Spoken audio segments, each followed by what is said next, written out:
ye, hear ye, hear ye. Supreme Court of Florida is now in session. All who have cause to plead, draw near, give attention, shall be heard. God save these United States, great state of Florida, honorable court.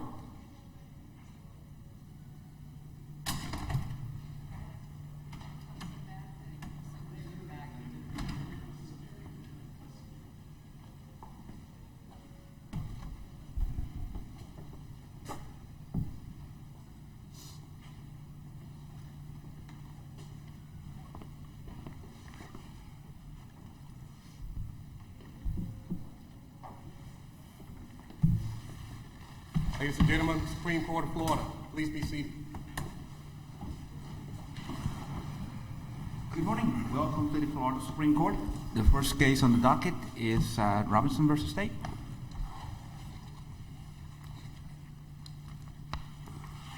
Whenever you're ready. May it please the court, my name is Ross Keene. I represent the petitioner Brian Robinson. I've reserved 5 minutes for rebuttal.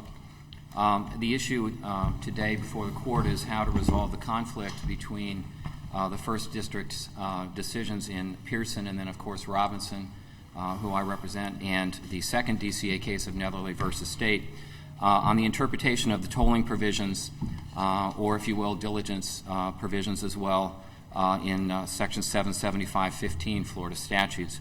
The chronology in this case, and it is important because I believe the dates go very much to why I believe that Robinson should be reconsidered in light of Netherly in the second DCA, and why I think Pearson should not be rigidly applied here.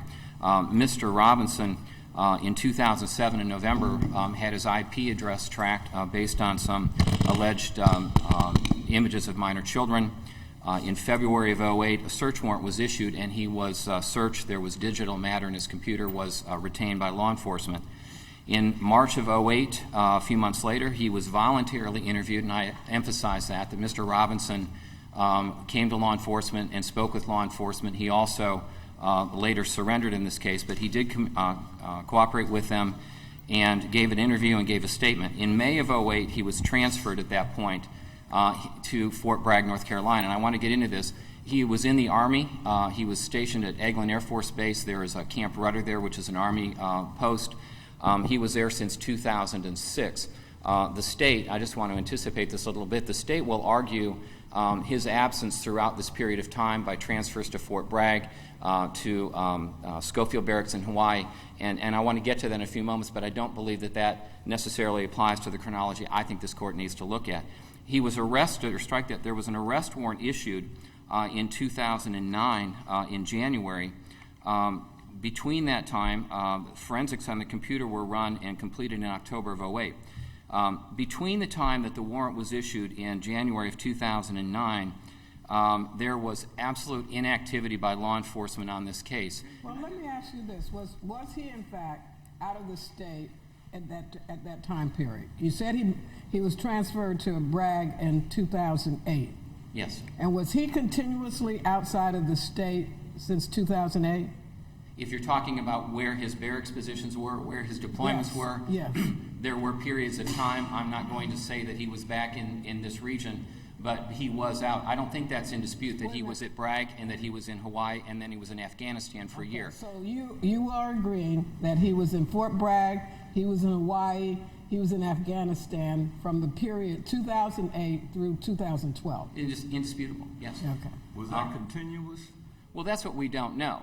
And that's the other thing about this. In our facts, and if you look at the briefs, this is very factual intensive, and I think that the dismissal hearing brought a lot of these facts out. Most of the facts, by the way, in the trial court were stipulated between the prosecutor and the defense. But he has lived in, and still does have a residence in the Fort Walton Beach area. His permanent residence. My question is, did he come back for vacation, for leave, or for any reason come back to the state during that period of his deployment? Justice Perry, the record is unclear. I can only assume that he did because, for example, when he was coming back for leave in 2012, he was contacted, and that's when he surrendered himself. His family was there, his wife, his children, his parents were there in the region. He had a permanent residence there. He was based out of, and this is a fact I think that is really warrants consideration by the court. When you consider some of the statutory language that provides here, reasonable inability to locate the defendant after a diligent search, and when you get to subsection 5, no reasonably ascertainable place of abode or work within the state. He worked out of Eglin Air Force Base. He was in the Army. He was transferred. But his home of record, his HOR... I've been meaning to ask you something a little more basic.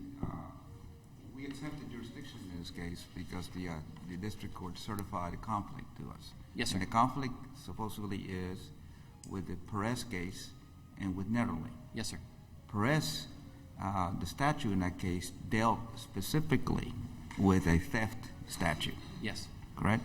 that's correct. And he had his own statute of limitations type thing. Yes, which is why... Okay, yes, sir. and Netherly basically construed an earlier version of the statute that did not include this language that exists now that basically says that if a person is out of the state, it doesn't toll the statute. Now, am I correct? I mean, what is the conflict? I believe that the language in Netherly does apply. I think that it is the language, the same language that First DCA was using in Pearson. We distinguished in my brief, I think both briefs. I think Perez, because it dealt with the theft statute under Section 812, and that within itself has limitations language in that, I do not believe that Perez can be relied upon because I think it's too easy to distinguish it because of the theft limitations provisions. But if you look at Netherly, and the reason they did it, and this is a basic premise I want to get into on this thing, Pearson, in the sense or the facts that Pearson had before it, 1 DCA, in my opinion, this may surprise you, I believe 1 DCA was correct in ruling the way they did in Pearson. Because if you look at the facts in Pearson, they had no knowledge where he was. 5 years passed before they found out from an anonymous tipster. I mean, the statute in Netherly says merely demonstrating his absence was not enough to toll the statute. In order to avail themselves of the 3-year tolling provision of Section 77515, the state must have shown that his absence prevented or delayed this prosecution for this case. I mean, there seems to be a different statute. It seems to be a different version. I mean, I understand you're borrowing from it, but the language is different. Well, I think 1 DCA in Pearson borrowed from it. I know they did in Robinson. I mean, 1 DCA believed in their analysis of this when in addressing Robinson in the opinion that conflict may have existed. We actually applied for discretionary review before the court. 1 DCA did not certify this up, and I believe that they should have. Well, can we just, going now, there's a question that Justice Labarga's raised about whether we have jurisdiction, I mean, whether there is actual conflict. But are we looking at subsection 5 and interpreting that section, which is that what we're looking to see? We're doing a statutory construction analysis. Yes. And we're looking to see whether there is any obligation on the state to find a defendant when they are, if they're continuously absent from the state. Do you believe that the language that says that the period of limitation is tolled or does not run, that says or has no reason, no, I'm sorry, the first part, does not run any time when the defendant is continuously absent, Yes. that there is any other requirement to toll the statute other than the fact of continuous absence? Yes. And I think Okay, so that, yes, so Yes. you don't think the plain language says just that? What do you have to, interpret it with? Is there something ambiguous about continuously absent? Because, Justice Periente, I believe that you have to go back and look at subsection 4B, which provides that a prosecution in which the defendant has not previously been arrested and has not been commenced when the indictment or information is filed, provided the capias or summons is served and executed without unreasonable delay. That is where 2nd DCA was going in Netherly, because you get into that. But the other part, number 5, is a tolling provision. Yes. But this one is whether there's some reason for not serving. That's the due diligence part, isn't it? I mean, it's two separate. It seems to me, maybe I'm missing something, and maybe the. I don't believe they are two separate provisions, because I think in order to avail yourself of 5, I think you have to go through 4B, because that's where And that's exactly where second DCA was going in Netherly, and they were looking at those facts. Let me ask you a question about Yes, the sir. statute in Netherly. But now, in the critical language that the district court and the first DCA relied on in the statute was language that referred to that provided that the period of limitation does not run during any time when the defendant is continuously absent from the state. Isn't that correct? Yes. Well, They went right to it. Yes. okay, that's what they focused on. That's what they decided on. Now, in Netherly, isn't it true that that same language was in the statute that they were interpreting and applying there? And it's actually cited in footnote 1 in their discussion of the statute of limitations. Isn't that correct? It is, but Netherly was still looking at the fact this Well, language. I know Netherly reached a different conclusion. We know that. Yes. And they, one might view that as adding something to the statute.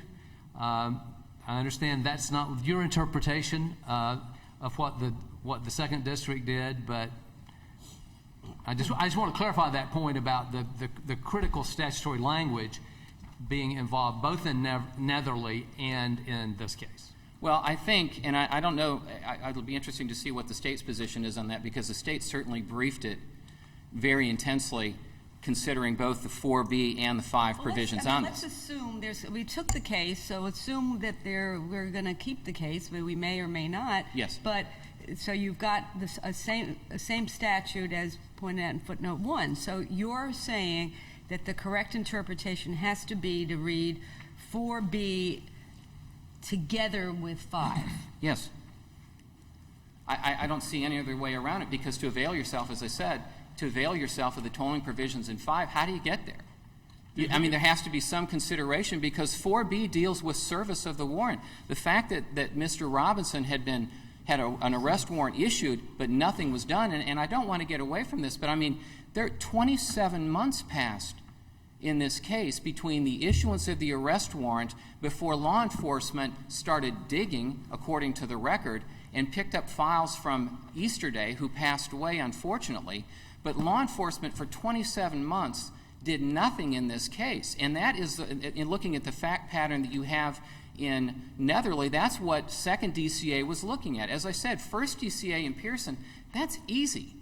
The guy was gone. There was no possibility of exercising any diligence or scrutinizing 4B or 4B language, which said that there is an obligation in the service of process and serving the capias or the summons or even bringing the prosecution. That's what second DCA was going to. If you don't have that second two-part consideration and go from 4B to 5, then law enforcement can stand back in any case, and they don't have to do a thing until the defendant basically comes in and self-surrenders. But if that's what the statute says, that's what the statute says. Well, then if we scrutinize, respectfully, if we scrutinize 4B and look at what was done or what wasn't done in there, you have to look at the reasonableness of what the service and the execution of the warrant was. And if Language about the tolling of the statute of limitations makes no reference to reasonableness. It's about whether you're outside the state continuously. I mean, I'm just struggling to understand how you can extract this meaning that the second district has extracted from this from the text. It just doesn't seem to be there. Now, maybe it would be a better policy, and maybe it would be a fairer policy. People could argue about that, and I could understand the position that would be a fairer policy for the state of Florida to have. But the fact of the matter is, the policy of the state of Florida is reflected in this particular text on this issue, and I don't see how you can get that out of this particular text. Tell me why I'm wrong. Well, I think I've stated it respectfully. I believe that it's a two-part consideration. I mean, they line up with each other. And again, I don't know that I'll be surprised if the state disagrees. We'll see. But I thought that was okay. But I guess, again, and I think the issue of policy is interesting. Yes. Because when he's in the military, there's no question about it. It's hard to know whether the continuously absent really was applying to fugitives from justice. Well, he's not that. And we do have in the civil arena that in a lot of areas where affidavit of that you're in the military, so you can't be served. So it's sort of as a benefit.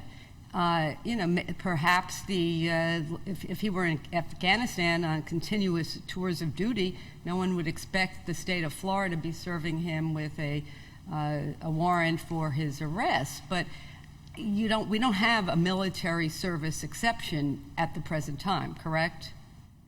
Not that I'm aware of, but I can tell you that I would be surprised, and these are,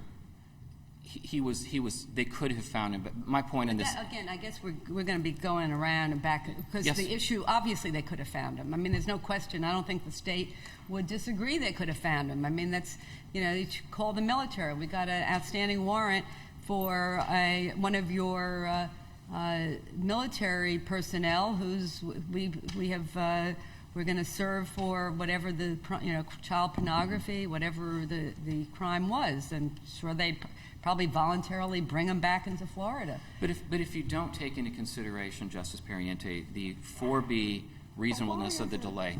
Excuse me, why Yes. isn't B? It seems to me, when you read this statute as a whole, you've got, the general provision, then you've got Section 2, which talks about what the limitations are. You get to 4, you're really talking about when the charges have been, how the case has commenced. That's what Section 4 is about. And so why do you need to read the section about the commencement of the case with the section about when, the statute is told?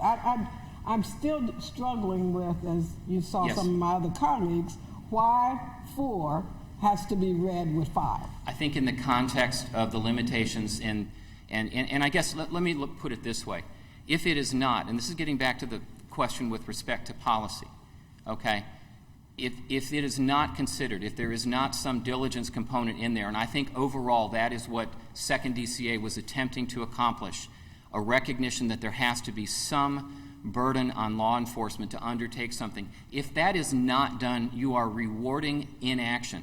And if you want a case with facts where law enforcement's inaction is rewarded, it's Robinson versus State, because they did nothing to try and find the man. And if you look at you have to look historically, I think, at statutes of limitation and statutes of repose. They are to protect defendants. And it's not just in a civil setting, but it's in a criminal setting as well.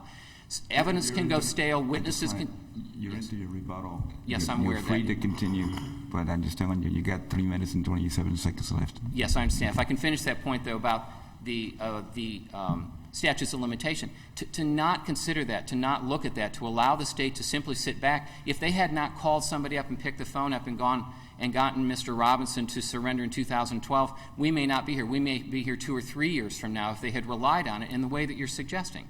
And I don't believe that's what the legislature intended. Wasn't he back in Florida then? He was coming back, and they made a phone call. And that's just it. And I think that gets back to Justice Perry's question earlier about whether or not he was back and forth. He's in the military. He was deployed. There's no doubt about it. He was back. Those dates were not made part of the trial record. I don't have those for the court. Let me ask you a quick question. You said his permanent residence was in Florida Yes. consistently. Yes. Did he receive mail there the whole time? Yes, driver's license. He voted, received his mail. He had 2 residences. His home of record was in Pace, Florida. His house that he owned was on Landmark Drive, and that was in Fort Walton Beach. There were 2 residences there, one or either or both of the residences where law enforcement was contacting him when they went to him to voluntary surrender. Yes, he was still in the state at that point, but they could get him. They knew how to get him, and his command was there. And command can summon somebody. I don't care where they are in the world. His command can find him.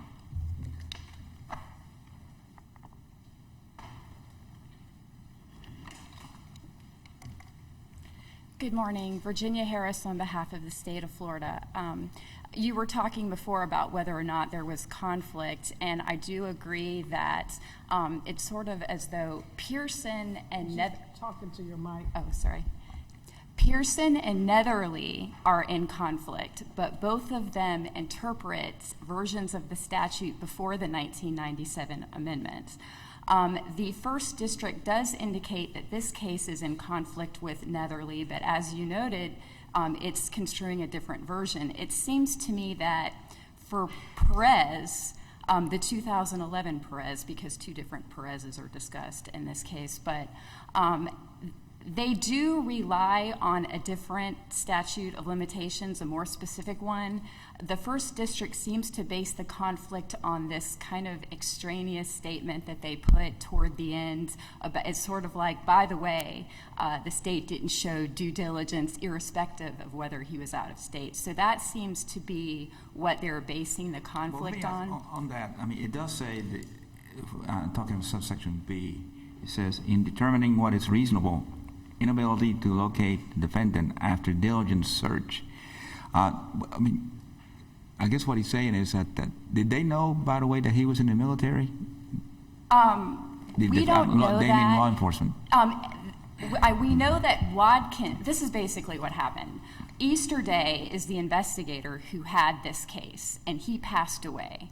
And so the state doesn't know what he knew. And since we have the burden when the statute of limitations is raised, we admit that we couldn't show whether or not he contacted. So we don't know whether he did or not. Would part of diligent search, would that require law enforcement in all these cases to have like a checklist as to where to look for people? Is he in the military? Is she in the military?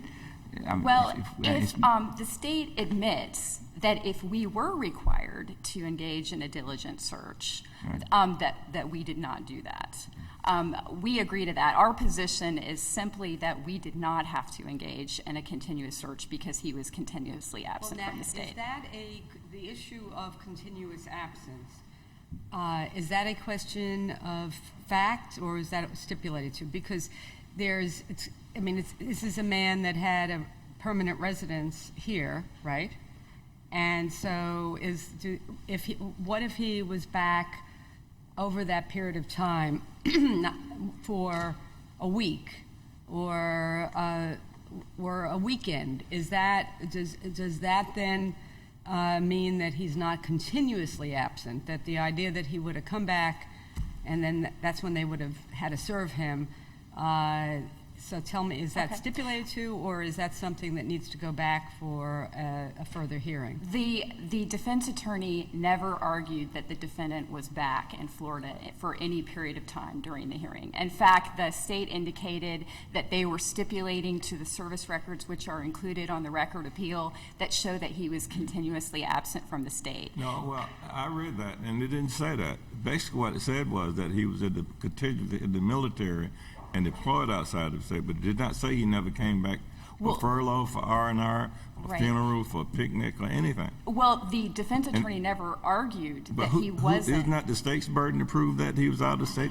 Well, I think when the state introduces records showing that he was at different military locations and says he was continuously absent from the state because he was there. I've been at military locations. You don't stay there all the time. You have furloughs, you have leaves. Well, I think if they did allow you to come back home. He had children in Florida.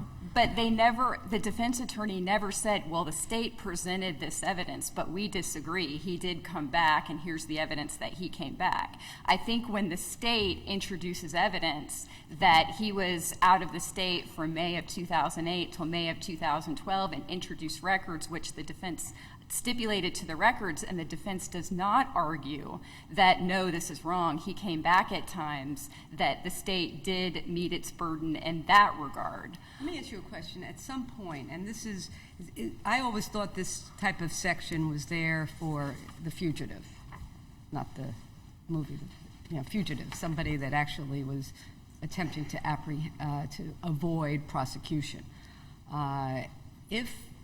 If you have a situation, someone's active duty military, and I would confess I don't know how that works, but where he doesn't, if he's there and he's in the military 5 years, 10 years, does the state, is there some point where there is some other consideration that you wait too long?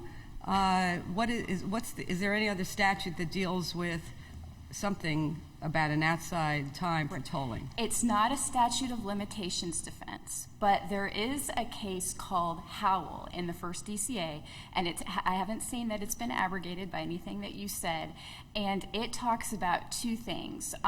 First is constitutional speedy trial, which in this case, the state filed the information in 2012, so that wouldn't have really been an issue, but it also talks about something called oppressive delay, and it's a delay of a pre-arrest. And the two factors that it discusses are the length of delay and whether or not there's actual prejudice. So it seems that those would be one of the two options that a defendant would look to outside of the statute of limitations to pursue a remedy if they felt like they were being forced to proceed in a trial many years later. Have you looked at other states? I mean, it does seem, again, that active duty military, where we celebrate our military, or that there is something about this that does seem unfair to a person in the military who is clearly in this situation, cooperated with the interview, turned himself in voluntarily at the, when he knew it, but what is this the same statute that exists in all the states and nobody has a military personnel exception to deal with them differently? I'm not sure if other states do, but I will say I do not think that our legislature cares the reason that you're out of state. It doesn't put any language to indicate that it matters whether you intended to be out of the state or whether it was voluntary or not. My personal opinion, and this is speculation on my part, is that it would be a burden with all the crimes that are committed in the state of Florida. I mean, there are thousands and thousands to monitor all the people going in and out of state. And also, I noticed they use the word extradite a lot in both of the provisions. It costs money to extradite people from other states. And so I would opine that perhaps those are two of the reasons why. Now, the way they caught him, I understand, they had the FBI to go to Honolulu, all the way to Honolulu. Now, he was at Fort Bragg. They knew where he was. Right. But you said this money thing, they have to go all the way to Honolulu. Then they called back and said, oh, by the way, he's back in Florida. I mean, that's how they caught him. And at all times, he told them that he would surrender whenever they wanted him. Right. Well, we don't know whether Easter Day asked him to self-surrender or not, because investigator Easter Day is deceased. But we're kind of stuck in that terms because we can't prove that he did. The state could at least afford a postage stamp. Well, yes, but I think when you look at the statute, it's sort of like we had case law prior to the amendments where mostly the second DCA was adding this due diligence even if a person was out of state. And the first DCA disagreed even back then because it says in determining reasonableness, the court will consider an inability to locate a defendant after diligence or absence from the state. And so if you wanted due diligence when someone's outside of the state, why would you put or? Why wouldn't you put and? But Did they decide due diligence to see if he was in the state? well, we don't have any evidence of what But Easter they Day knew where he did. lived. They knew where his parents lived. I mean, Right. So had he been in the state, they wouldn't have done anything.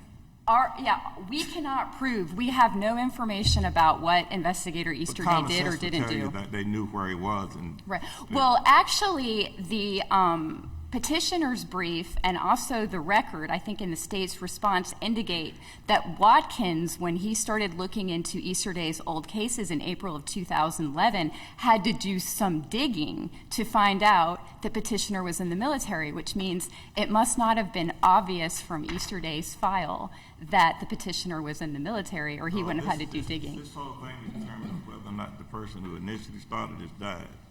And Right. if they died, you up the creek.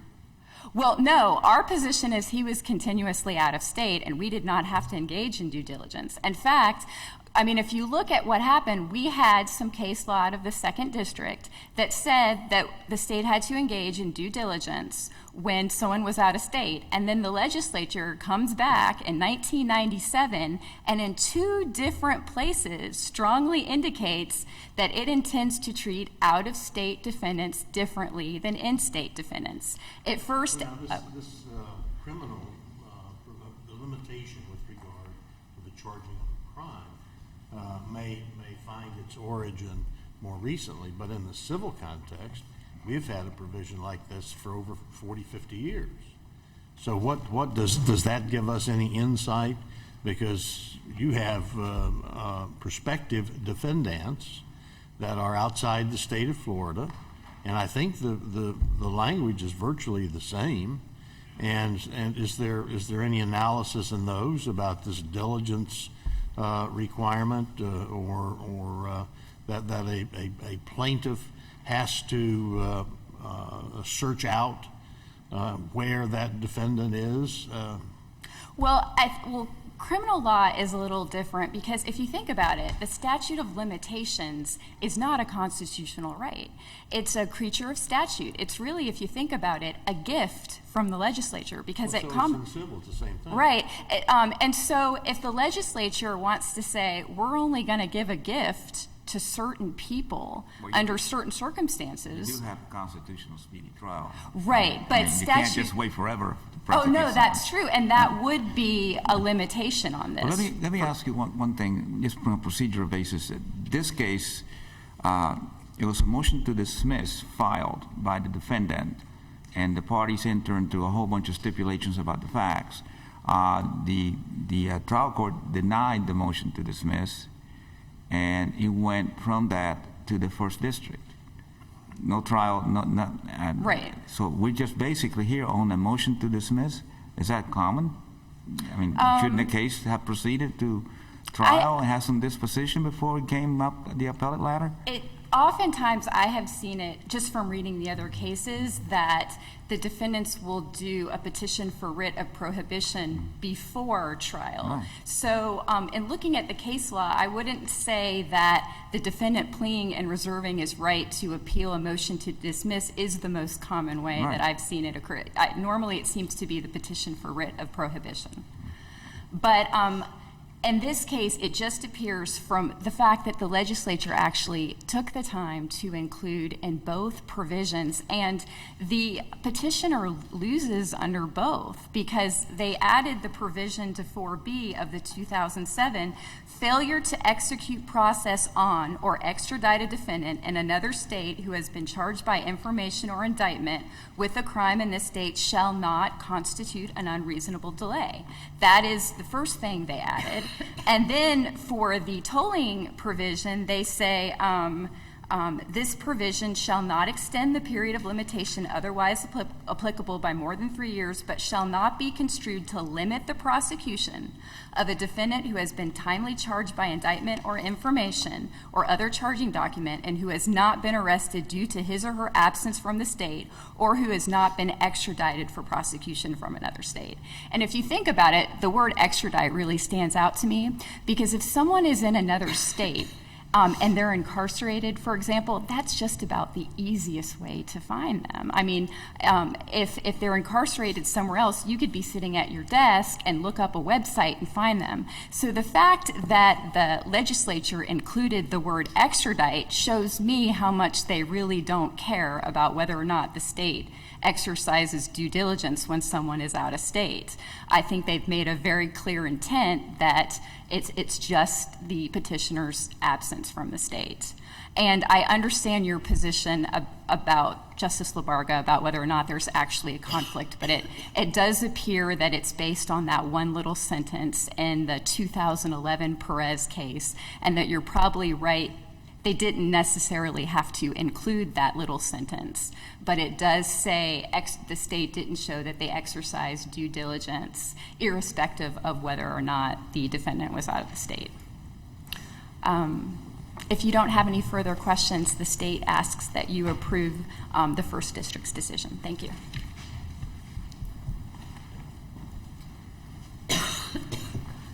Just very briefly, if I may. First of all, Justice Pariento, you were talking earlier about the contact between Easter Day and Watkins, the investigators, in terms of what was or was not discussed between them. The record is in the first volume, pages 105 to 106. It specifically states in there that when Watkins and Easter Day, before he passed, discussed the warrant that was issued, in this case for Robinson, that he should self-surrender. Now, I don't know what that means. I guess turn him in, but the point on this, if you go back and look at it, how would Robinson be able to self-surrender? How would he ever know if he was not contacted by law enforcement and told that there's a warrant out there for him?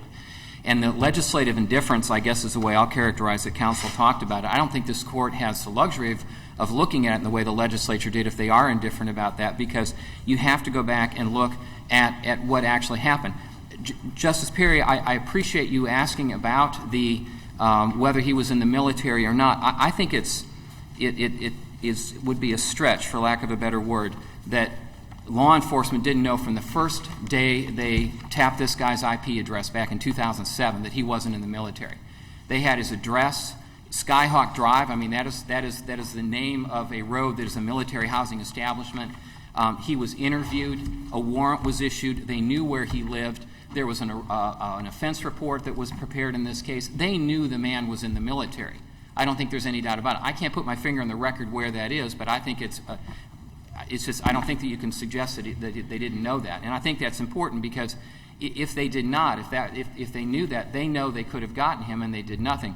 I understand also with respect to Where in the statute, though, does it say that they knew he was out of state, but they could have gotten him, to use your words?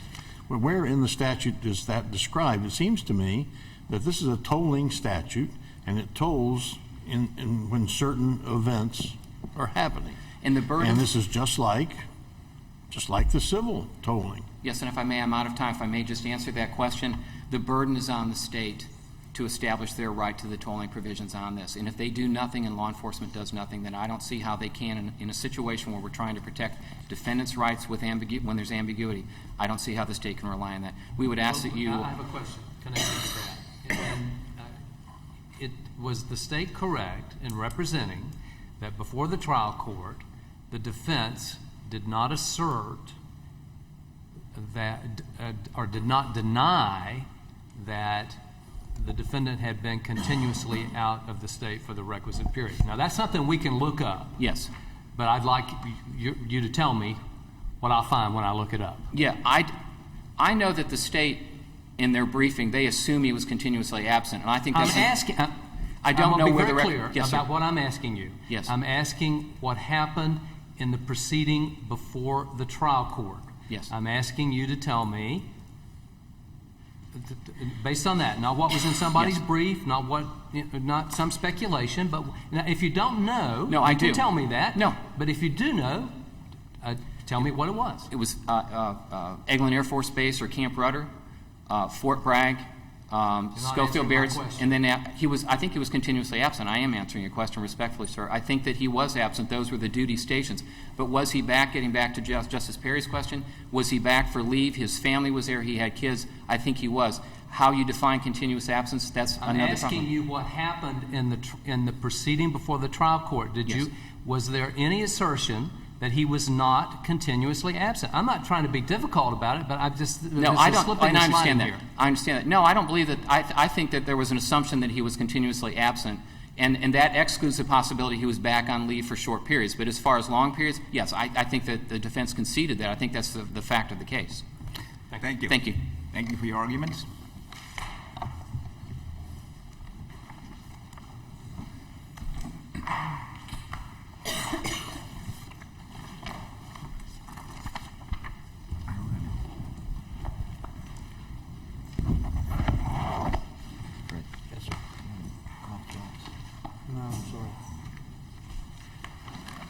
Okay.